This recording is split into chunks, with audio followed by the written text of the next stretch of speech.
Yes, welcome back to the second stanza of the program, The Conversations, coming to you from TV 360 here in Lagos, Nigeria. My name still remains Nelson Ekujumi, and I still have with me in the studio, Comrade Pope Olajaye, popularly called the African Pope.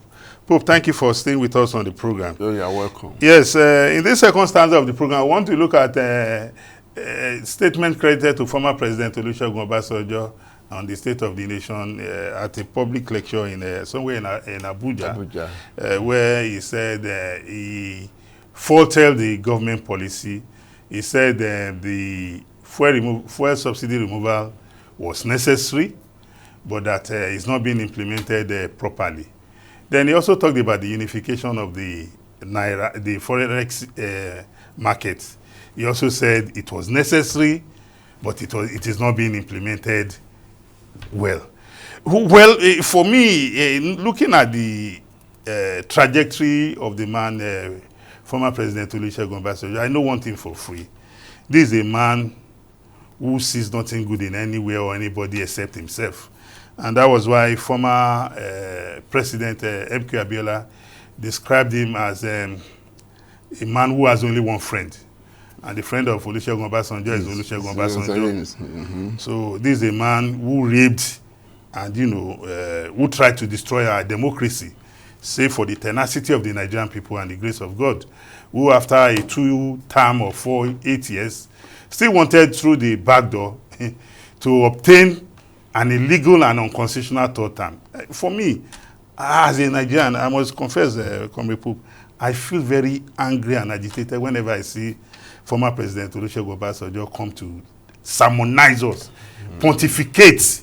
This is a man that was in power for 8 years, and you cannot point to any achievement or any legacy that he bequeathed this country except electoral brigandage and democracy threatening activities, where 5 out of 32 legislators will impeach a legitimately elected governor.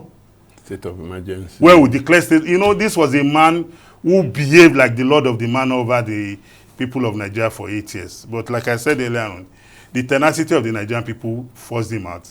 You also remember, this was the same President Obasanjo who in 1993 went and advised former military dictator Ibrahim Babangida after the June 12, 1993 election to set up an interim government to resolve, the electoral impasse. And he put down his own name as the head of the interim. But General Ibrahim Badamasi Babangida, being an evil genius, outsmarted him and installed a Shonekon, who was his kinsman, who was dismissed by a competent court of law on November 10, 1993. That's Justice Dolapo Akinsanya of the Lagos High Court, who declared the interim government as null, void, and non-existent in law, which was the window under which late General Sani Abacha swept that illegal contraption out of office.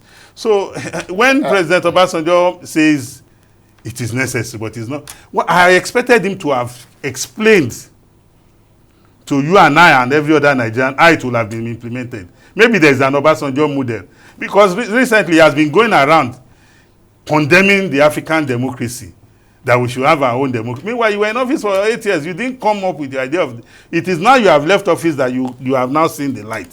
Obasanjo is Obasanjo. And he's not afraid to express his opinion on any matter. As long, although we disagree with him often. But I disagree with him all the time.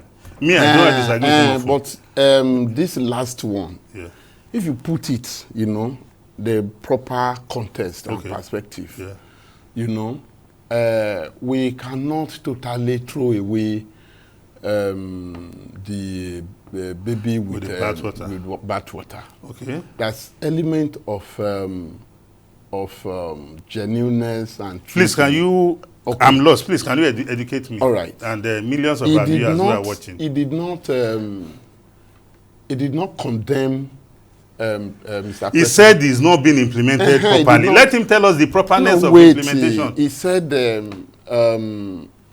policies are necessary. Yes.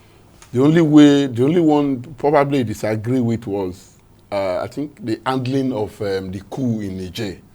That's, but he said something that is very fundamental. Okay. And that is why we have to put in within I'm all context. yes, because we are here to converse. He said the policies are necessary. Yes. And all of us agree that the issue of subsidy has been on since, I think, 1976 or thereabouts. Yes. And it's not been resolved.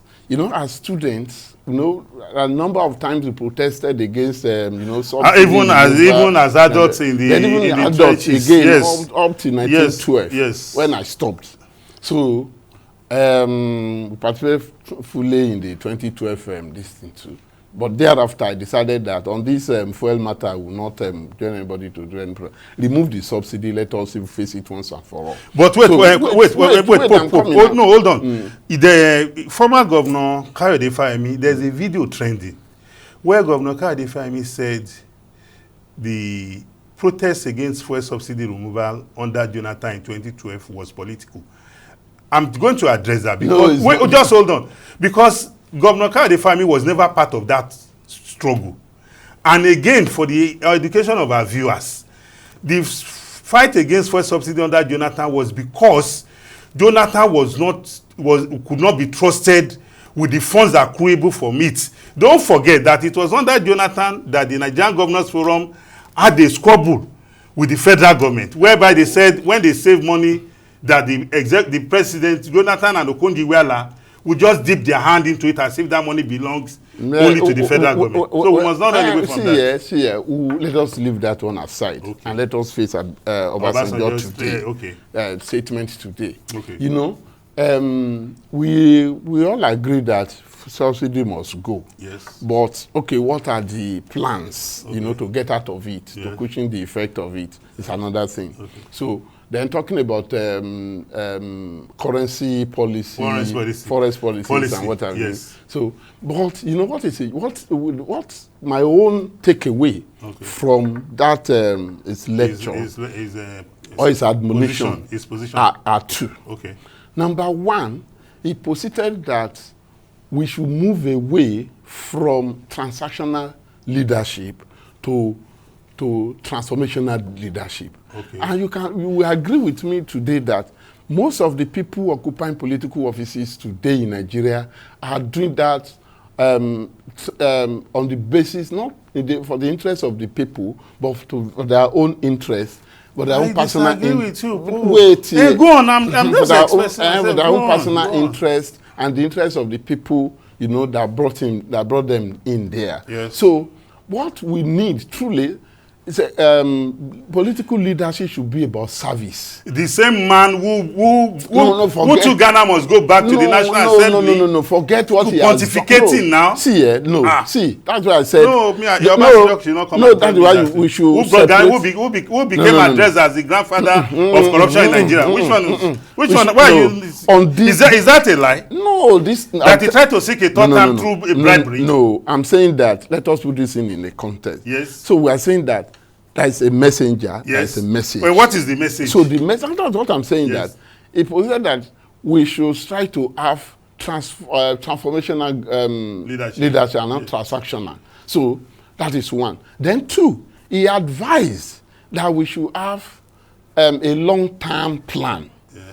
And even suggested that we should make it law, because we've had several before. The one had a rolling plan and what have you. Yes. Then we had a vision 2010, year 2000, year 2010, 2025, and what have you. Yes. So he said something that, okay, let us have like a 25 years plan, then make it a law, so that it will not be easy for anybody coming to now say you want to deviate from it without changing the law. I think that is what is lacking in what we've been having.